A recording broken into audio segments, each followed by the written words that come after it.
We're here because we don't buy into the bullshit of mainstream culture. We're tired of the mundane, passionless careers we've been shuffled into as a result of this orchestrated debt-based system of rule, and the stranglehold on education and entertainment by cold, soulless corporations. People, yes, we are frustrated. Yes, we are tired. And we reject the pre-approved tranquilizers that are Monday Night Football and an ice-cold Budweiser. We have to stop hiding. Stop hiding behind the headphones and the Cherry Popper 420 username. Let the world see that the resistance is strong and society is changing. There was a time to be anonymous, but that time has passed. And so the Higherside Chats would like to present Conspiracies as the dawning of this new paradigm in the uniform of the revolution. Because bold fashion should mean more than some celebrity meat dresser frat boy in a silly pink polo. Conspiracies redefines bold fashion as having the balls to reject socially uncomfortable and unpopular truths from your radiant chest. All fucking day. Conspiracies.net. Let them know that you know. Bold designs for troubled times. Hard truths. Soft cock.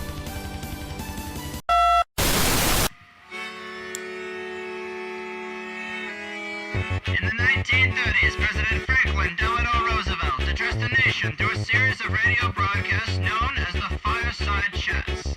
His aim was to reassure the common man that our society would recover from its troubled times. But we're far from 1930, and I deal with a different kind of fire. For a new era of worldly frustration, we offer a fresh conversation. I'm Greg Carlwood, and these are the Higherside Chats. How the hell are you, Higherside Chatters? It's another sunny San Diego day, and I'm still Greg Carlwood, drinking a little drink, smoking a little smoke. People, I know we're all feeling the pinch of the global elite's stranglehold on the major aspects of our daily lives, and I would say things seem more volatile now than they have in decades. From bank runs and the collapse of currencies to the incremental advancement of control by force, guilty until proven innocent, and the crackdown of any resistance to this game plan, peaceful or otherwise. It is tough to see a path to prosperity through the onslaught of darkness and the economic quicksand slowly creeping up the legs of the masses. And here at THC, we've talked about all-encompassing solutions like the Venus Project and the resource-based economy model. But what do we do if we can't change the world? How can we use our knowledge and perspective to give ourselves something a little more beneficial than a stress-induced heart attack and a substance abuse problem? Well, folks, a lot of people these days are talking about the increase in popularity of the digital currency known as Bitcoin, a decentralized currency beyond the grasp of the big banks and the Rothschild dynasty. While there are no guarantees in life, Bitcoin seems to be one of the few ways an average Joe could really become wealthy in this climate of collapse. But nobody makes it big by being late to the party, and doing the work to understand this complex system before the mainstream is what could catapult a Subway sandwich artist to the level of the early adopters of the internet boom. This is an important episode, maybe the most important episode of our lives. And with that, I'm here with a man who's already done a lot of that homework and is going to share with us his research and personal experience with Bitcoin. And that man is David Seaman. He's a freelance journalist and has been a contributor and guest on shows and networks like CNN, Fox News, ABC, and two of my personal favorites, Coast to Coast AM and The Joe Rogan Experience. He's also the author of a new ebook, and he's the man behind the David Seaman Hour. David, welcome to THC. Thanks for having me on. Of course, man. It's my pleasure. And I have to admit, I know a lot less about your career and background than most of my guests, which is because this interview was arranged when I asked the listeners through Twitter who would be a good guest for the show on Bitcoin, and your name came up about a dozen times, and you hit me up and said you'd do it, and boom, here we are. So I tried to do some research, but couldn't find much about how you really got started and worked your way up to things like Coast to Coast and CNN. So, tell me a bit about your story, if you wouldn't mind. Yeah, I always love to talk about myself. Sure. So basically, my first job out of college, I went to school in New York, and my first job that I was able to land was as a reporter at a personal finance website. And so I was covering financial topics and some political stuff also. And after I left that job, I actually launched a popular credit card deals comparison site where you can compare, all the different offers from major banks, compare interest rates and the sign-up bonus and all that stuff. And from there, I was just a tech entrepreneur for a while because I was busy growing that.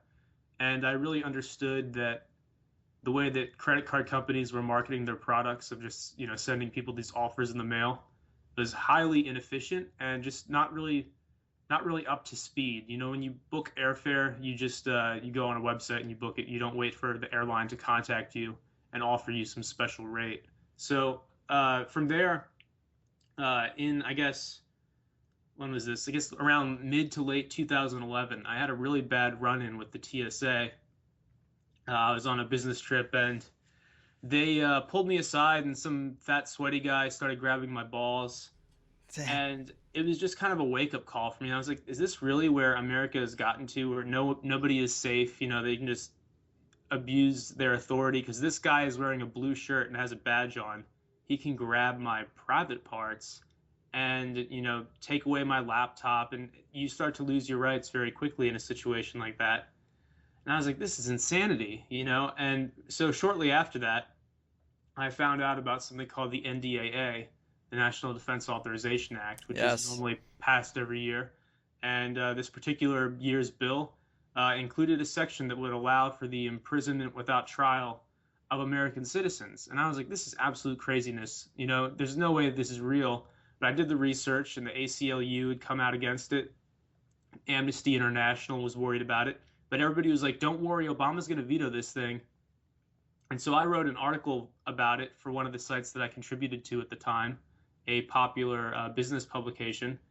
And I wrote the article about it. I did a YouTube video, and I felt like my job was done. I was like, there's no way this is actually going to become law, you know? And then on New Year's Eve, it was signed into law. And that was kind of the second wake-up call for me. So I guess the first one was having my testicles grabbed. The second one was watching as the president signed into law something that allows him to imprison Americans without a trial on New Year's Eve, when you're not supposed to be doing any official business, you know, because everybody's out partying. Yeah. And I was like, something deeply dishonest is going on here. And even though it wasn't my background, I'm certainly a pretty moderate guy. I mean, I'm a guy who created a credit card deals website. I'm not exactly an occupier. And from there, I was like, there are some serious challenges in this country. And I started covering the NDAA thing. And, you know, a lot of more independent-minded shows wanted to have me on to explain it. And from there, I just became interested in covering these civil liberties issues because they're such a big deal, you know, and it's something that for some reason is not really breaking through to the mainstream to the extent that it should. Although recently the whole drone debate, that actually broke through, became totally mainstream, which I thought was really kind of exciting to see that, because I had friends calling me saying, oh, Dave, this is the thing you've been talking about for the past year. And I'm like, yeah, I mean, at least now people are paying attention. And so I'm just, at this point, I still do my tech entrepreneur stuff, and I have a podcast now where I talk about stuff that interests me. And I just, whenever I come across something that's important, like NDAA or like Bitcoin, I try to do whatever I can to shake the branches and to get people aware of what's going on.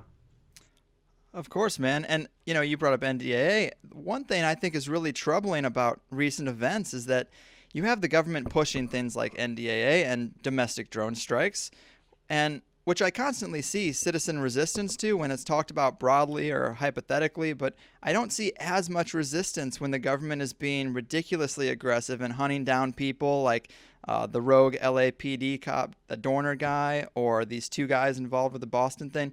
Situations where these people could be scapegoats or patsies possibly, but we won't ever know in the mainstream because there's just no trials or debates anymore. You know, it seems like people are really against it when it's just on paper, but then when you see the actual villain on television, everyone's like, oh, we'll get that guy. Or at least there's not as much resistance. Do you find that troubling?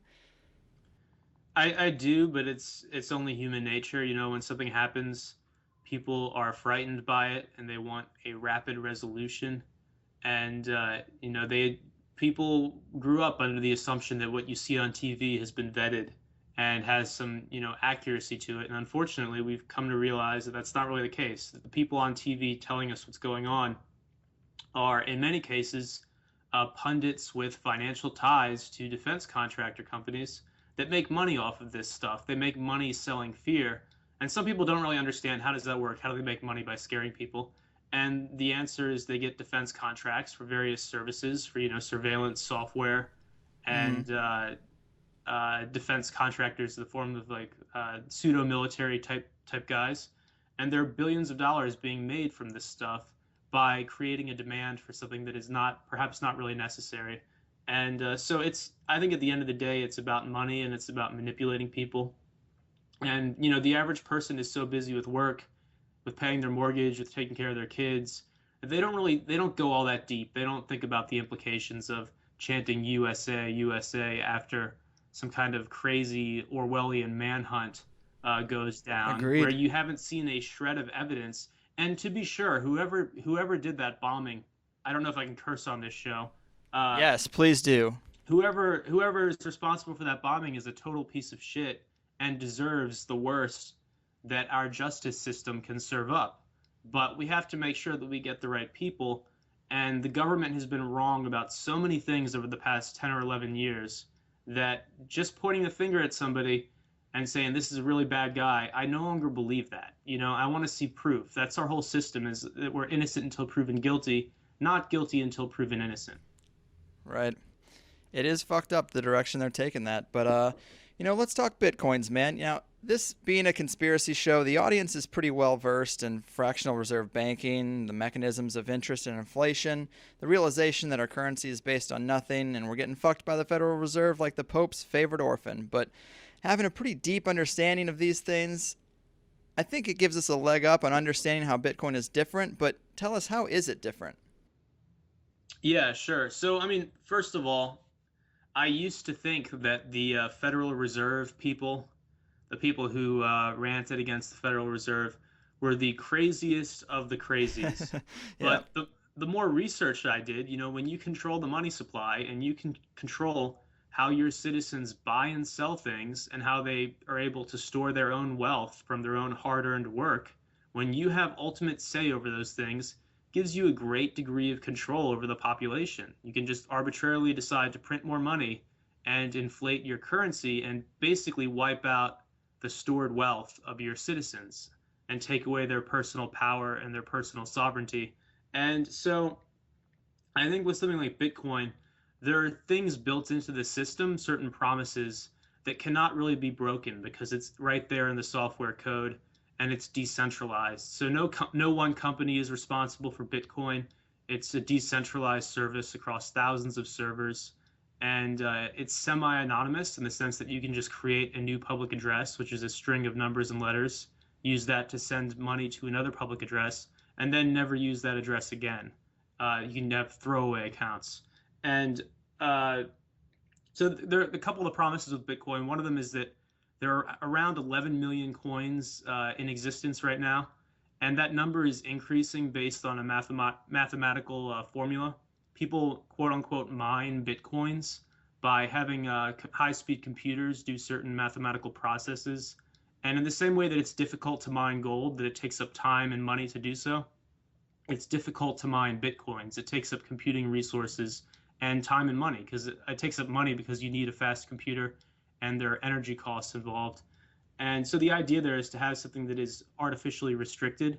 So the great thing about Bitcoin is no Ben Bernanke type can come along and say, we're going to go ahead and pump 100 million new Bitcoins into circulation. That's impossible. It cannot happen. So the absolute most Bitcoins there will ever be on the planet is 21 million. I think in the year 2140 or 2120, it'll be 21 million coins. And that's a pretty great assurance, because you know that you're taking part in a currency or a transactional system, whatever you want to call it. You're taking part in a system that A, is not controlled by any one government or party, B, cannot, even if it wanted to, inflate the currency. And then there are all the technological, I think there are benefits, but that remains to be seen, of just how fast you can send money to any other party and how cheap it is. Like, to send, the example that I give people in interviews is to send $10,000 to a family member in another country, let's say a family member in India or something, to send them $10,000 over PayPal would cost the recipient a fee of around $299. It would cost my family member $299. And with Bitcoin, it would cost at current market price for Bitcoin less than a nickel. So, I mean, and you're talking about also not needing a bank account and no chance of PayPal freezing the funds or messing it up somewhere along the way. Just that complete assurance that the transaction is going to be made, and there's no such thing as chargeback fraud on Bitcoin. At the same time, I mean, the downside of that is nobody is there to hold your hand. So if somebody installs some malware on your computer, which can happen if you go to the wrong website and install some Java program, it can search your hard drive, look for your private keys, which is what gives anybody access to your coins, and they could just jack your money. And if that happens, you have no recourse whatsoever. But I mean, on the flip side of that, that lack of any central authority is what allows the fees to be so extremely low. It makes sense. I mean, I would be a little worried because I don't know much about internet security, but let's go back to the mining aspect. It's kind of strange to me that you just get a mathematical algorithm, and if my computer can pull a Goodwill Hunting and solve that shit, I get 50 Bitcoins. I mean, it doesn't seem to make a lot of sense because I don't see how giving a giant calculator a math problem is something that's difficult or going to create value. Isn't that the same as a money printer up until we reach that 21 million cap? It's really the same, I think, as something like Google. Google has a spider that is always searching the internet for new content. So if you have a website, it'll routinely visit your site and look for new articles and new blog posts, and then add that to its index. And in the same way, I think that what the mining does is takes an idea that's been around for thousands of years, which is that something can only be a currency if it is somewhat scarce. Like you look at gold. Right. I mean, gold doesn't, I know a lot of your listeners are going to disagree with this, but gold doesn't have any fundamental value in the sense that it's just a metal. There are many metals on Earth. And yeah, it's great that it's an awesome conductor of electricity and that it doesn't rust. Like those are certainly really cool properties. But at the end of the day, gold is not truly scarce because we could lasso an asteroid that has $1 trillion of gold on it, right? True. In the universe, gold is not scarce. And so one of the things that makes gold a really good currency is that we know there's only so much of it, and we know that it's difficult to create new gold. You know, it's not easy to start up a gold mine, and to pull it out of the earth costs you a certain amount of money. And so people know that if I stack up gold coins for a while, there's not going to be some situation where 100 million ounces of gold just materializes and blows away the demand by rapidly increasing supply. So whoever created Bitcoin, I think, was looking at that idea of scarcity and trying to apply it as best as he could to the digital age. And I think the mining thing, although it seems kind of silly, certainly it's hard for me to wrap my head around.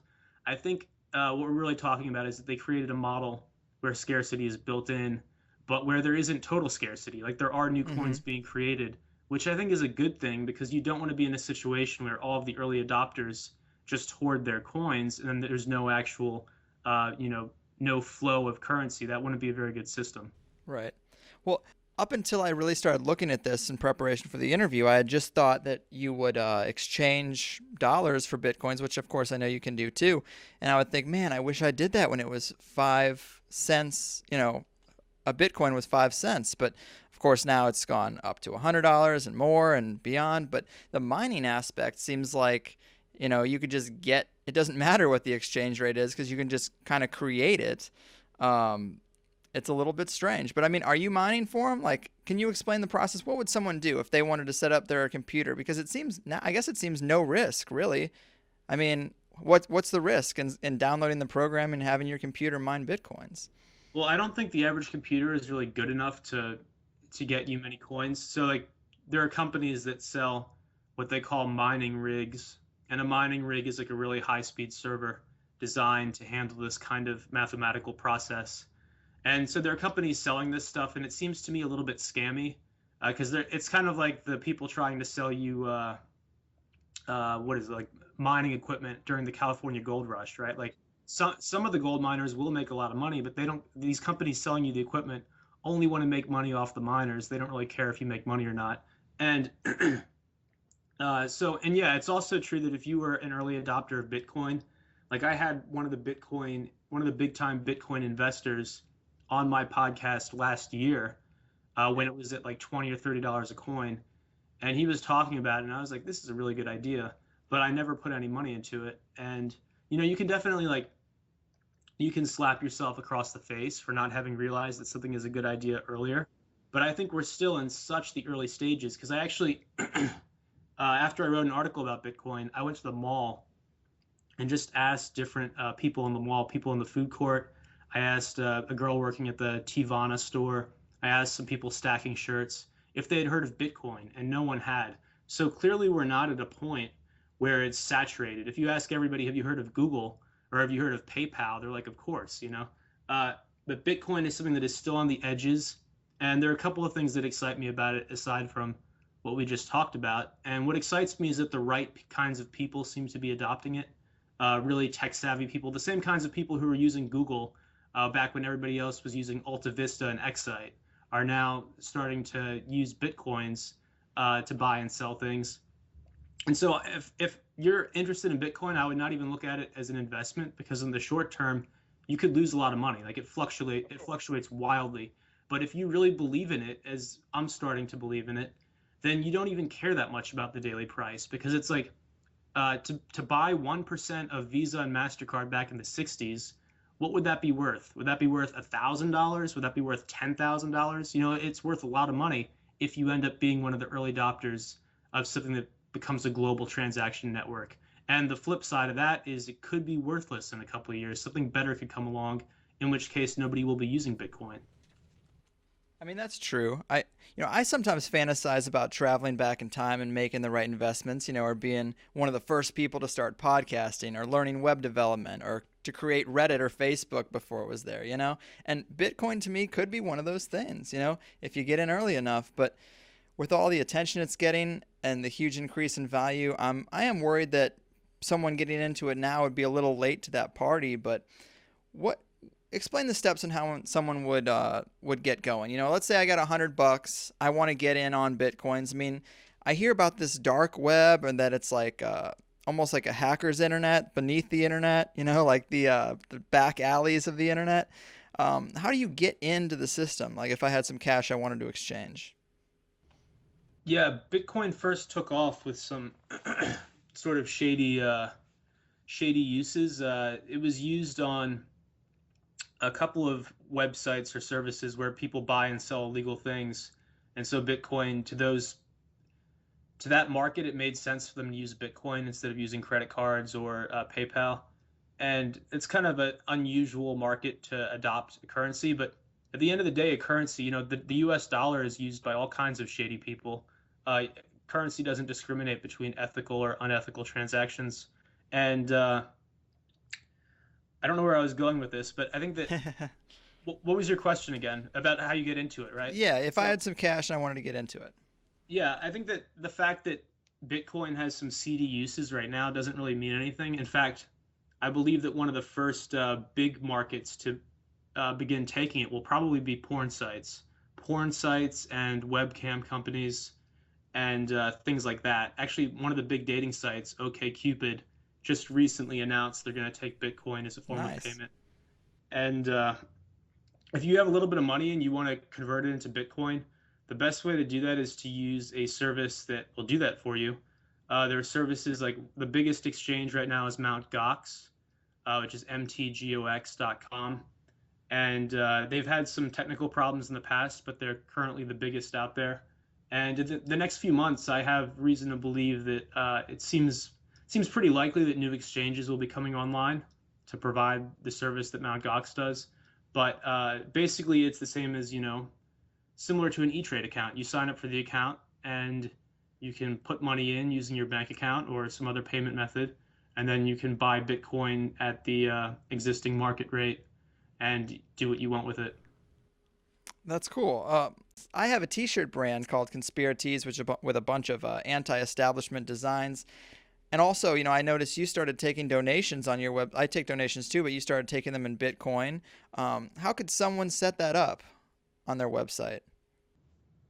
Okay, yeah, it's actually really easy. So once you own some Bitcoin, the hardest part of the whole Bitcoin ecosystem right now, and what's really, I think, holding it back from greater adoption, is the fact that the exchanges out there right now are not too numerous and they're not very good, Once it gets easier for people to convert their dollars or their euros into Bitcoin, to do that easily and quickly, then we'll see many more people use it, I think. But once you have your money in the form of Bitcoin, then you sign up for a wallet, or you download. I think the safest way actually is to download a wallet client.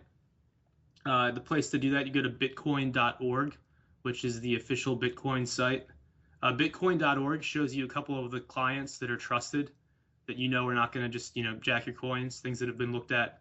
And there are a few popular clients. One of them is Multibit, one of them is Electrum, and you transfer from your exchange account.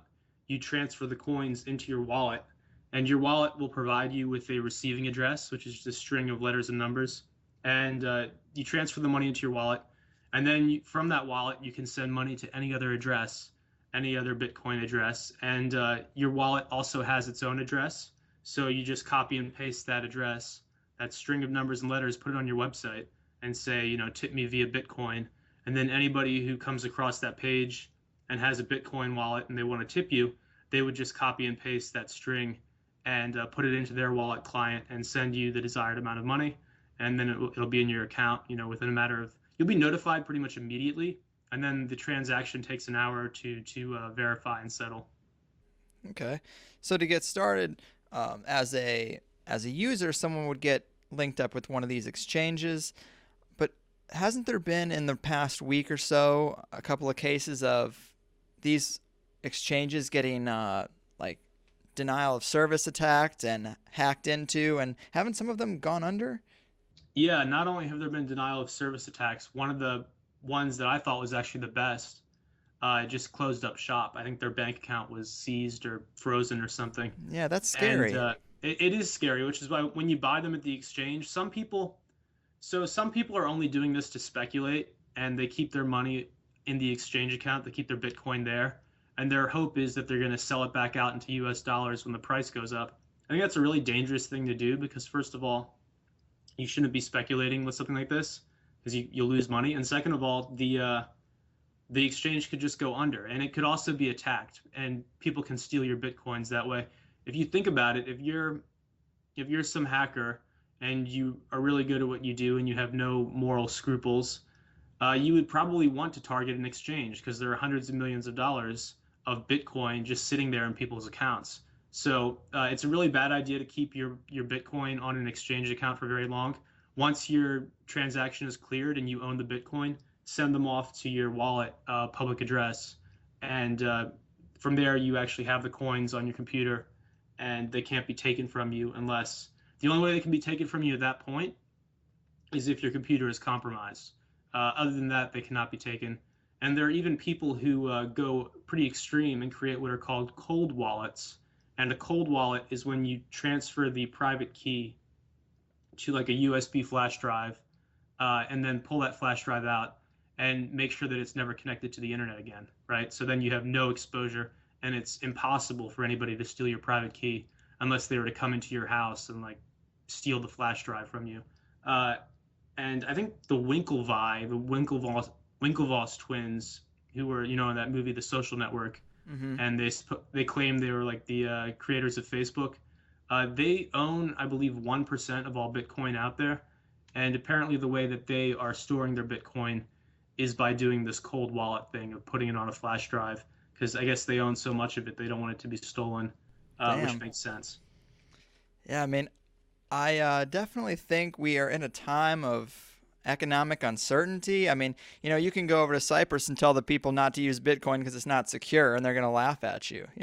Our banks are secure to a point. They haven't always been. It is what it is. But you had mentioned gold, and I know that investing in gold and conspiracy kind of goes hand in hand, thanks to Alex Jones. But I think this audience is a little bit beyond that. I mean, I myself kind of think gold is pretty saturated, at least, to someone like me who's just making an average wage. I'm not going to be able to afford much gold. And when the shit goes down, who's going to exchange gold for food? Food is where real value is. If there was really any kind of collapse, no one's going to want this stupid yellow rock. They can't do anything with it. It doesn't help you survive. At least that's my view. If things were to get really bad, you can always go in that direction of things getting really bad. Like, I've had people say to me, what if there's a global EMP wave? Wouldn't that wipe out your Bitcoin? And I'm like, if that happened, losing your Bitcoin wallet would be the least of your worries. Right, right. And so you can definitely go down that path of a scenario where gold becomes worthless. But I think under most circumstances, gold remains a good option for people, because even if the US dollar collapses, even if the euro goes away, whatever currency emerges, maybe it's the Chinese yuan, maybe it's something totally different, you'll still be able to exchange your gold for a certain amount of that currency. Gold's been around for thousands of years. I think our species, we're primates. I think we like shiny things, and It might be that simple. It's heavy. It doesn't rust. It's really ductile. It's the most ductile metal on Earth. So it has these cool properties, and it happens to be rare enough that people value it. Well, let's say, a lot of people out there are living paycheck to paycheck. If you wanted to make a serious investment, I mean, you wouldn't call it an investment, it'd be a gamble with Bitcoin, but I think that there's something okay about that. I mean, a lot of people say, oh, you don't want to speculate, you don't want to lose money you can't afford to lose. I'm like, but a lot of people are fucked either way. And if they don't take a serious gamble, they're never gonna reach that level. So I mean, and that's up to the individual. I'm not gonna tell anybody what to do, but if I wanted to exchange my paychecks on a weekly basis for Bitcoin, is it possible to live on it? I guess with the exception of rent, because I don't think my landlord's gonna take Bitcoins as payment. But can you buy groceries? Are there websites that do that? Yeah, I mean, if you believe that Bitcoin is going to be as big as I think it's going to be, and you treat it as a gamble, because you don't want to be one of those idiots on Reddit who claims they, sold their house and bought Bitcoin at $250 a coin, and now they're getting divorced. You don't want to be that guy, but as long as you treat it as a gamble and something that you acknowledge is risky, and you keep enough money in US dollars to, continue to pay your rent and pay your health insurance or whatever the hell you have, then I think you're right in the sense that you need to get in there and take some risks if you're ever going to get ahead, or you're just not. And I think Bitcoin, in terms of ideas, it's one of the best ideas I've ever seen. And there's a psychological thing that people do, and I don't know if it even has a name, but it's something I talk about a fair amount. And it's this idea that wherever we are in history is like the biggest things will ever be, right? So like in 2000, in like maybe 2003 or something, I remember I was exchanging emails with Ev Williams, who's one of the founders of Twitter, and he created Blogger and all this stuff. And back then he was just like a dude, so I'd ask him questions about how to change something on my blog. And even back then he was well known, but you didn't really realize that you were emailing a guy who was going to be a billionaire or whatever amount of money he has now, right? Yeah. So at the time, you assume that everything is as big as it's going to be. Like, people knew that Google was a big deal back in 2002. That maybe they didn't realize that it was like a $300 billion market cap company, but people knew it was a big deal. And there's this weird kind of this thing that happens in our minds where when we see something that's successful, we go, oh, it's already done, it's saturated. Yeah. Like, I was talking to a family member and they were like, oh, Bitcoin's already over. It's already in the news. Like, it's too late to get in. I'm like, I don't think that's really the case. I think something like this, a transaction network, the fact that people are starting to talk about it is actually a very good sign, because if nobody was talking about it and nobody was using it, then there's a very small chance of it becoming adopted. But if you're willing to take the gamble, if you're willing to put some money on the roulette table, if Bitcoin becomes a global alternative to Visa and MasterCard and PayPal, which I think is definitely possible at this point, and if it becomes a global alternative to investing in inflation hedges like gold and silver, and also if it becomes something that the tech generation gets really excited about, the only thing separating Bitcoin from mass adoption at this point, I think, is a couple of good mobile apps that do a good job of doing all the technical stuff for people, right? So instead of this long string of numbers, it'll just have that tied to your email address or tied to your name. And once it becomes user-friendly and fun to use, I think it's very possible that 5 years from now, you could walk into a hip restaurant or a hip bar and it would say, American Express and Bitcoin accepted. And if that's the case, if that's, the little alternative universe that we end up traveling down, if you were to buy Bitcoin now, regardless of what the daily fluctuation is, regardless of if you buy it at $100 or $180, you would be sitting on an astronomical amount of money 5 years from now. Right. Yeah, I mean, it's kind of like share buttons on a website, because, I don't use a lot of the main sites people use, like Pinterest, obviously, is one of them. There's the one that Facebook has for for photos, whatever that is. Instagram. Like I don't use a lot of those websites, but when you set up, like a WordPress website, you'll have a share box, and you want to have one for everything, because even if one person were to put your blog on StumbleUpon, that's exposure. So obviously, you just want to accept it. And I feel it's the same way with the currency. Like if you've got customers, and even if only 1% wants to pay in Bitcoins, that's 1% you're not going to have if you don't adopt to it. So I think a lot of places would do that. But from the perspective of someone who lives paycheck to paycheck, I just think if the Bitcoin were to go under, what difference does it make? Because if I were to convert all my checks to Bitcoin, and then just try to make the transactions I need, like for groceries, if there are websites that take that, if it goes under and my wallet's wiped out to zero, well, I just wait 4 or 5 days till Friday comes and I got another paycheck, and that one I just won't convert. Like, if you're living like that, it doesn't seem like that bad of a gamble. The other thing is you're investing. I don't mean to say investing. You're gambling in something that you actually believe in. If you go to the local casino and you just lose your whole paycheck at the sports table or playing blackjack, you feel like an asshole afterwards, right? But yes, if you lost your money and you were doing that to do your part to prop up a global transaction network that would destroy the status quo and give people more control over their own finances, that's something to be proud of, even if you lose your ass on it. And, that's what I tell people. People ask me, how are you getting into Bitcoin? Are you investing in it? I'm like, when I can, I'm helping it out because this is something I believe in. And if enough people put in a small amount of money, Bitcoin will take off. I mean, it already had, earlier this month, it had like a $2 billion market cap. So people are starting to put money into it. And if it takes off, there's no reason it can't be a $100 billion or $200 billion market cap currency. Right. Of everything I could possibly see, it has the greatest potential for growth because it is the newest. Like I said, I think gold is kind of saturated, but Bitcoin's, there's volatility there. It could go to nothing, but I mean, I think the sky could be the limit. And but one interesting aspect of it is I tried to look up who created it, and it doesn't seem like anyone really knows. It might have been some anonymous Asian hacker or something. Yeah, I think that was actually really smart on his part, or I mean, his or her part. Whoever created this was very intelligent about not only the design, but about making Bitcoin something that is beyond the individual. So if this were a situation where the guy who created it was always on the cover of magazines and was being interviewed on CNN and stuff, then Bitcoin would be open to ad hominem attacks. They would look into the guy's background, they would just fuck him over with some sex scandal or whatever it is. Right. And then the whole network loses credibility. Like, oh, this guy's just trying to make money for himself. Look at how many Bitcoin he personally has, right? They can't do any of that stuff because nobody knows who created it. All they know that the source code is good because so many people have looked at it and know that it's the real deal.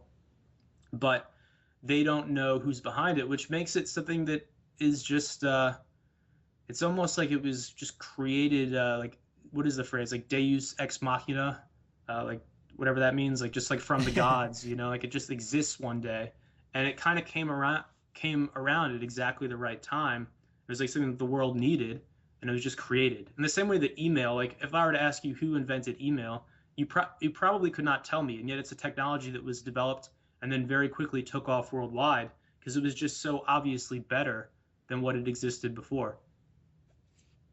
Good point. You mentioned people looking at the code, and something I hear a lot in interviews when people are defending Bitcoin is they say, well, the code can't be changed. The code can't be manipulated. And it seems a little bit like wishful thinking. I mean, I'd hoped that to be the case, that it's ironclad, but is it really? Yeah, I think everything with Bitcoin, you have to really treat it as kind of a dream, like I like that you called it a gamble, because it really is like you're putting some money into something that's a dream of a better world. And so could this system be compromised? The thing that gives it a lot of strength, I think, is how decentralized it is. So when every single transaction that happens on the network goes into something called the blockchain, which is a public log of all transactions. Anybody can look at it. You can actually watch it in real time. If you go to blockchain.info, you can see the new transactions coming in and the amounts and where the money's coming from, public receiving address and sending address. And that's phenomenal if you think about it. So it gives a layer of transparency. And it also, these transactions need to be verified by multiple servers before they actually are settled. And that prevents any bad actor from pushing out bogus transactions. You know, you can definitely do stuff like you can steal somebody else's Bitcoins if you plant malware on their computer, or if somebody is not careful about storing their private key and you come across it, you can take their coins that way. But this is not something that can really be, it doesn't seem like it's something that can be technically broken. And I think if it was possible, it would have already happened by now, because a lot of people are trying to make money off of Bitcoin in dishonest ways. And some of the things that scare people about Bitcoin, like the fact that everybody's trying to jack your coins, those are the things that actually kind of excite me, because that's a sign that something is becoming a real currency. If you were to leave Demand, yeah. Yeah, exactly. If you were to leave a silver coin or a gold coin on a park bench, that thing would be gone in a matter of minutes. You were to leave like a broken bottle, it'll stay there the whole day. And this shows that there is some serious demand for this, and that people from a psychological viewpoint are treating it as money. And at the end of the day, we all have to acknowledge that money is bullshit. You know, it's a social Right. contract, and 1,000 years from now, we might not even have money. But we exist in a world where we do, and where it's very important. And so it's cool to see people making that psychological shift into like, oh, even though this is digital and it's not backed by anything, we're going to treat it as money, because that's all the US dollar is. It's not backed by anything. It's Right. digital. Like, people assume that there's a dollar out there for every single dollar that's printed. It's not all printed, you know, a lot of it's just zeros on a computer screen. And even if it were, what would that mean? So you have a bunch of sheets of paper. How does that make it more legit than anything else? Of course. I actually was just talking to a buddy of mine, and I was saying, if aliens came down here and they were like, hey, you guys seem cool. You guys are building planes. You guys are doing all kinds of stuff. How do you operate down here? And we explained to them that, well, nobody does anything until this green paper is exchanged. If we didn't exchange this green paper, no one would do shit. And it just seems so silly, because then they'd be like, okay, well, who makes that green paper? I'm like, oh, that guy over there. It's like, okay, well, why do you just let him do that? It is goofy the way we do things, but I don't want to be too negative on Bitcoin, because I do think it's awesome, but every hacker or internet security person I've ever talked to or heard speak online, they say everything can be compromised. Any security you can build can be broken. At least that's what people tend to think on the internet. And so that is worrisome, but all I can do is hope that it is something you can really invest in. I mean, the only idea I had for investing, if I was going to try to get rich, the only thing I could think of was to try to invest in marijuana dispensaries that go public, or if the country starts legalizing weed and it's traded like a commodity, to get in on the ground floor of that, because I think that has huge potential as well. But have you done any digging into other alternative digital currencies? Like, does Bitcoin have any real competition? There's one called Litecoin that is starting to take off. And so Litecoin is very similar in a lot of ways. It costs less. It's, $2 or $3 a coin instead of whatever Bitcoin is going for now. So that's another possibility if you're somebody who wants to speculate and, like you said, you're paycheck to paycheck and want to put something aside.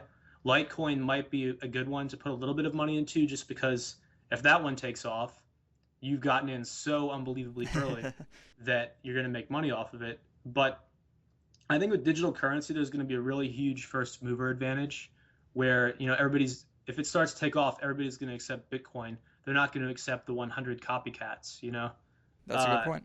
And I just want to kind of cap this off by saying I could be wrong about all of this.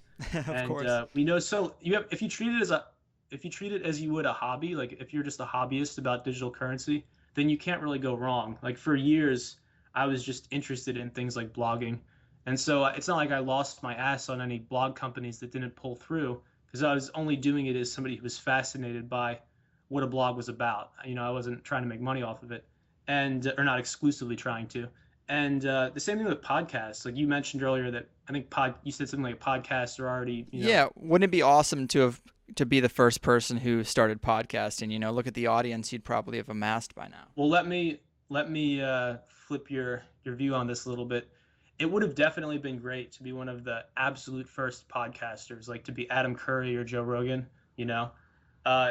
But after I was on Rogan's show, that's when I realized that podcasting was a huge deal because I got so many reactions to it.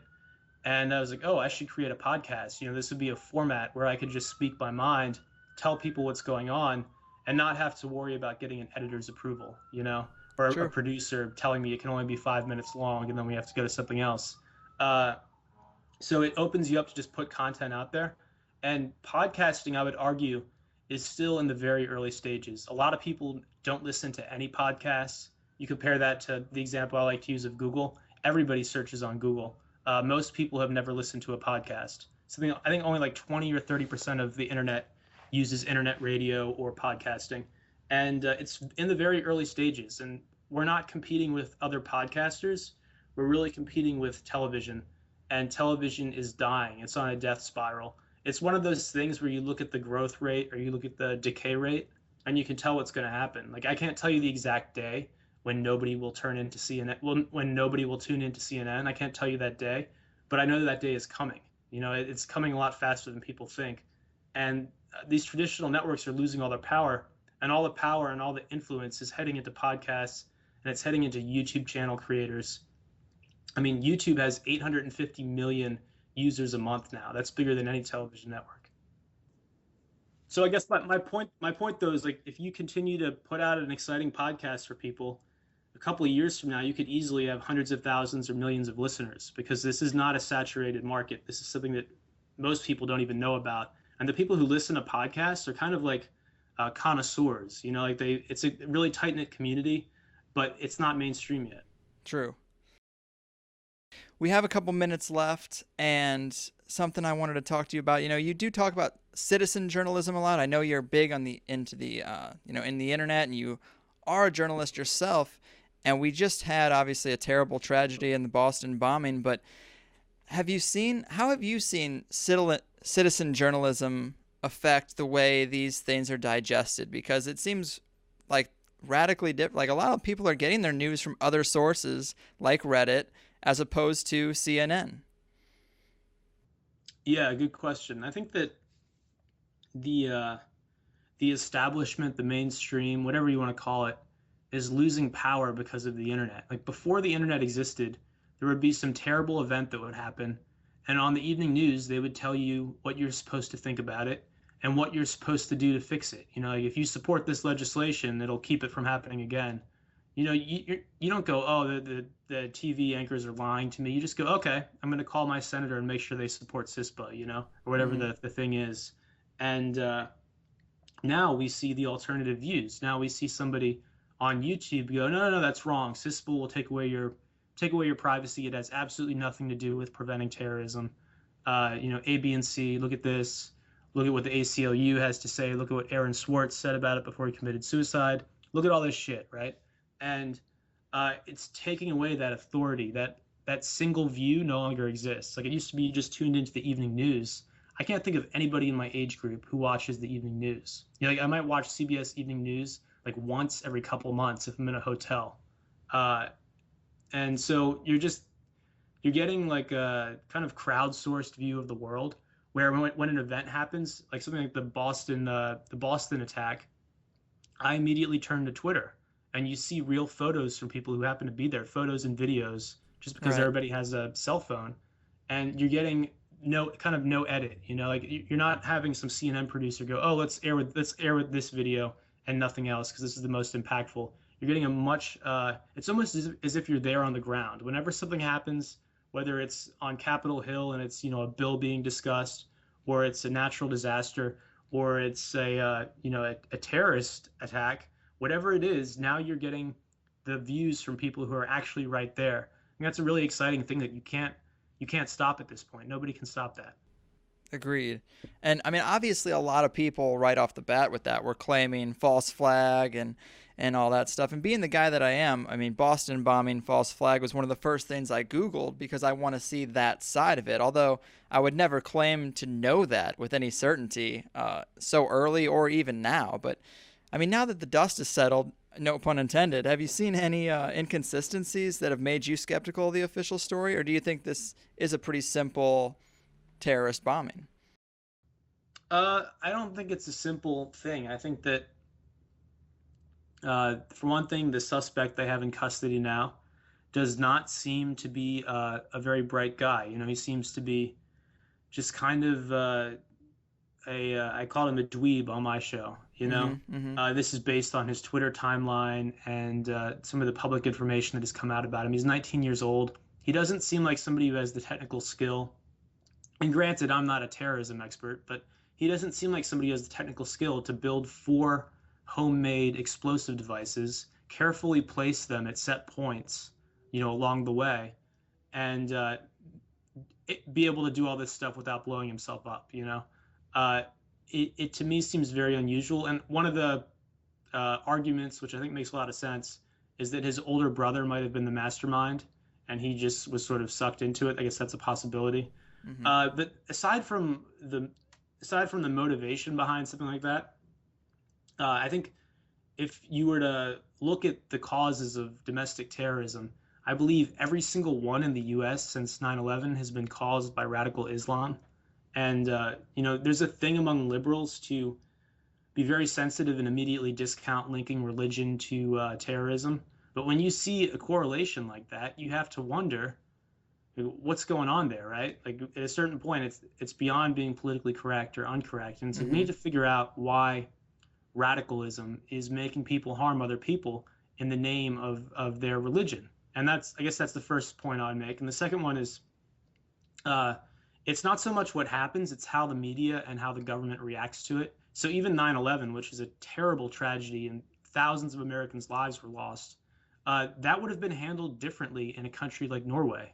Instead of creating laws to take away people's rights and allowing for sneak and peek warrantless searches of your home and all this creepy Patriot Act shit, instead of all that stuff happening, and instead of every creepy defense contractor out there crawling out from under the log and clawing for their part of the defense budget, to make billions of dollars off of 9/11, which is what happened. People made billions of dollars by selling security systems and services to the government after that attack. Instead of all that stuff happening, they might have had an approach like, this is a terrible tragedy, and we're going to get the people responsible for it, and then we're going to move on with our lives. We're not going to spend a decade self-flagellating over 9/11. And you had, Giuliani, even 8 years after 9/11, was still going on TV and just talking about that and nothing else, pretty much, trying to, just that'd be the first sentence out of his mouth is, well, 9/11 happened. And it was just a really strange response to a terrible attack, I completely agree. Yeah, that's definitely been milked. I mean, Dick Cheney's milked that whole thing more than anyone probably. He's still probably, as a huge investor in Halliburton, he's been the one to profit. But, the things with the Boston bombing, I mean, I did see some things that were kind of skeptical. I mean, I don't know are you familiar with Trevor Aronson? No, I'm not familiar. Who is he? He's a journalist. He wrote a book called Terror Factory, Inside the FBI's Manufactured War on Terror. And this was a guy that I had on the show a while back, and he went through case after case of the FBI kind of going after Middle Eastern people who live in this country and kind of trying to coax them into situations almost like, it was definitely entrapment. But, they're going to people and actually offering them money to take a shipment somewhere, and people are just like poor and they don't know what's going on. And then the FBI swoops in and busts them for something they created. And an interesting thing I saw was the mother was on TV and she was giving an interview, and she was talking about the FBI had been harassing her sons for years, and they had been communicating for years. And so I guess one of the big alternative stories is that maybe they somehow got sucked into this situation, and maybe they thought they had bombs that weren't going to go off, or they were involved in a training drill and then all of a sudden they did go off. Or maybe there's also some stuff with these guys who had these hats with the skull logo. The Kraft logo, I believe, is like a military contractor. Like, that was kind of suspicious that they were there. But it kind of fit in line with Trevor Aronson's book of the FBI kind of creating these situations and creating patsies, and then, busting their own people, busting their own setups. Well, I haven't heard all that much about that, but definitely sounds intriguing. And that's that right there are a couple of views that you would not have heard if we didn't have the internet. Like they certainly would not air that alternative view Exactly. on the evening news back in the 80s or 90s. And I saw a photo of the military contractors with the skull hats on, and I didn't know where that came from, but it was certainly weird that wasn't talked about at all on CNN or Fox or MSNBC, as if that's not relevant, that a bunch of dudes in khakis and military boots are wearing backpacks right in that area. Sure. Has that been confirmed that those photos were taken at that time? It's tough to say, man, because I'm skeptical of everything. There are liars on both sides. So I really love to digest the conspiracy side, but what's true, I could never say. So to me, it would be impossible to really get that information. I mean, you're a journalist who does research. You might have a better idea of how you would go about proving that. But to me, I'm just like, yeah, I mean, you just have to take somebody's word for it or not. It seems like those pictures were taken at that time. Well, I don't know. Like the Boston bombing, the other side of it is that from some of the stuff I've seen, these were not very sophisticated weapons, and they were made from common parts. And you could have had a guy who was deeply disturbed and unhappy with his move to America, and sucked his little brother into it, and was fueled by radical religious ideology. I think he had recently converted to Islam. So you have those combination of factors. We live in a country where if you're a psycho and you have access to certain materials, you can harm people. We don't have like Minority Report pre-crime bureaus. I think we're getting to that point, but we don't have that. Unfortunately, yeah. And so, if you're a person in America and you're an asshole, you can harm other people. Yeah, I'm with you. It's an unfortunate situation. The fact that he did just convert to Islam apparently is definitely eyebrow raising, considering the narrative we're given about Islam in general ever since 9/11. But it's so tough to know. But those hats really make me skeptical. The mother talking about the FBI involved with her kids for years makes me pretty skeptical. There's also a video, and this is one, again, you can't confirm if it's real or not, but the older brother, the official story is that he died, I guess, getting hit by a car by the younger brother, fleeing the scene or in the middle of the shootout, and in all the chaos, he died. But there is a video you can find on YouTube of the older brother completely naked in handcuffs, being escorted around the streets, like, being put in the back of a cop car. And again, I've seen the guy. He's a pretty built guy. It looks like him, but is it him? I don't know. But that's a very eyebrow raising video. It's kind of freaky. Well, I think what's also freaky is I haven't seen that video. I'll have to check that out. Is how quickly the media and certain members of the government, they seem to be excited by labeling something as terrorism, which I think is fucking disgusting. Like you saw CNN tweet out, like, we're now able to call, or like our editorial decision has come down that we're now calling this an act of terrorism. Yeah. And you're like, what? Like you're not like mediating some debate, some political debate, like this shouldn't be something that you're excited about doing. And then after that, there was this huge headline like terrorism in Boston. And you have politicians saying this is exactly why we need to get CISPA passed and take away your internet privacy so that this doesn't happen again. So you just have all these dishonest organizations trying to profit from something that nobody should profit from. You should put the people responsible for this in a cage, and that should be the end of it. Mm-hmm. Agreed. But that using that terrorism label is the justification. That's what switches it off in our minds, that people should have rights and rights to a trial. I actually thought that was suspicious. Whatever you think about 9/11, I thought that was suspicious about bin Laden, because that was really the first time that there was this international terrorist and there was a hit out on him, and he wasn't going to face any trial or anything like that. When, in my view, even if you think 9/11 was as cut and dry as they say it was, when I look at it, the people who are responsible for 9/11 died in the hijacking. They're the ones who are responsible. They overcame the cockpit and the pilot and flew a plane into a building. who they died, So the whole idea of going on this international manhunt I thought was a little weird anyway, but that was the first time we saw a guy who was not going to get a trial regardless. And ever since, now that label of terrorist is being brought domestically against people like the Dorner guy and these two kids. It's now just something that puts a mental switch off in the American mind that says, okay, we can suspend habeas corpus and no trials. We just need to get this asshole. Yeah, it is really scary. Like the same with Guantanamo Bay. People say, well, they're the worst of the worst. You shouldn't even care about them. And I'm like, okay, but who the fuck are they? Like, let's get some, like, what did they actually do? Let's get some information. Is this some kind of situation out of a comic book movie? Is Magneto down there and needs to be kept in a, anti-magnetic cage? Like, right. Why are these people beyond the rule of law? Are they that scary? Like, our justice system has dealt with some pretty creepy people, between serial killers and people like Manson. Like, we've dealt with a lot of shit. And for some reason, these people, if it's unpatriotic to ask why they're exempt from the basic rights that our country is supposed to afford to everybody. And maybe that's part of the reason why it's occurring on a base in another country. Like, that's the shadiest agreement ever. Yeah. In a country that we have an embargo against, we're like leasing land to put prisoners there and torture them. So we have some kind of distance between that and us. Like, oh, it's just Guantanamo Bay.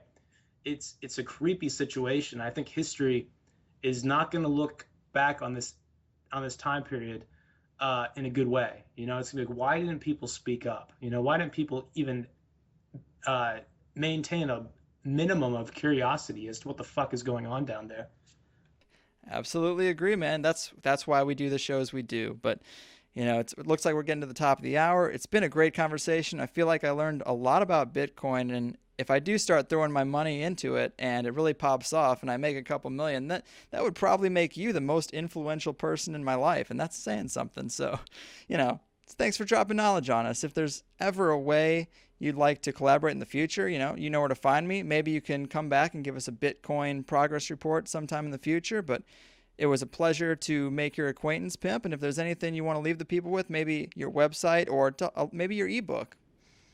Yeah, it's been a great conversation. I definitely want to do it again sometime. I'll have you on when you have some time. You should come on my show. We'll do the same thing For sure. But yeah, so I mean, if all of your listeners were to put $500 or $400 or even $300, whatever you can afford, if everybody were to put just a little bit of money into Bitcoin, it would take off. And it wouldn't matter how many mainstream media hit pieces come out saying that it's dangerous and it's unpatriotic and all this nonsense. It just wouldn't matter, because if people use it, then it takes off, and you would just cripple the traditional banking system and allow people to have control over their own finances, where, when you store money in Bitcoin, it can't be stolen from you in the form of inflation, can't be done in a bank seizure like in Cyprus. It's just your money at that point, and you can use it however the hell you want with, very minimal fees when you do so. And yeah, so if people want to check me out, I'm at davidseaman.net, and the book is on Amazon Kindle store. It's called Total Abundance, Total Power. It's about how technology and communication is changing the world. Nice. Yeah, that's, not to go off on a whole nother thing, but that's a big part of the giant conspiracy, is that the possibility for abundance is there in a lot of ways in different sectors, energy being one, and that it is being suppressed, and that there's a battle between the technology and the structure we have, because people are getting replaced by machines, and now those people don't have jobs, and that means those people can't even live in our society. So that title alone, Total Abundance, Total Power, I think is, pretty important. I definitely agree with that. Yeah, it's like your alien example. If aliens came to this planet, I think they would be kind of surprised by the whole idea of money, because once we get to a point where energy is abundant and where communications technology is used by everybody, like by 2020, I think 3 billion additional people will have access to the internet. Once you have those kinds of things, we're only talking about a generation or two between us and kind of like a real Star Trek future, As it is now, we got homeless people begging for change outside of a grocery store stocked with groceries while they're throwing away expired stuff in a locked dumpster out back. That doesn't make any sense. But either way, thanks again, man. We'll stay in touch, and best of luck fighting the good fight. It's been awesome. And tell the people your website is... Yeah, my website's davidseaman.net. Perfect. Easy to remember. All right, man. Well, hey, enjoy your day. Thanks for coming on the show. All right, you too. Thank you. All righty. There we have it, Higherside Chatters. David Seaman of the David Seaman Hour. Check him out. He's a good man, Charlie Brown. Thanks again, all you folks that are sticking with me and my stupid Soner show. Again, I'd love to see some of you out there at Conspiracy Con, June 1st and 2nd, out in the San Francisco-ish area. Some of you have already emailed me that you're going to be there. Super excited. I might need someone to help me film some stuff, so let me know about that too. Please share the show wherever you can. Review THC on iTunes. Donate if you get that special feeling. Or buy yourself a t-shirt at conspiracies.net. I appreciate everything that each and every one of you do to help me get this show going and growing. We have so many listeners now that I actually get a bit nervous when I think about how many people are tuning in. So this is a good thing. But one example, out of the 15,000 shows on Stitcher Smart Radio, THC is now in the top 400. And that's only about 20% of our listeners tuning in on Stitcher as their platform. So, yeah, shit. But anyway, enough of that. I'm getting myself hard already. Next week, we'll be talking to Foster Gamble of the Procter & Gamble family, the creator of the movie Thrive, which I recommend all of you check out. It'll be a good precursor to the interview. You'll know what we're talking about. He's also one of the main speakers at Conspiracy Con, conveniently. It's all connected, people. Thanks again, and may the Bitcoins never steer you wrong. Peace.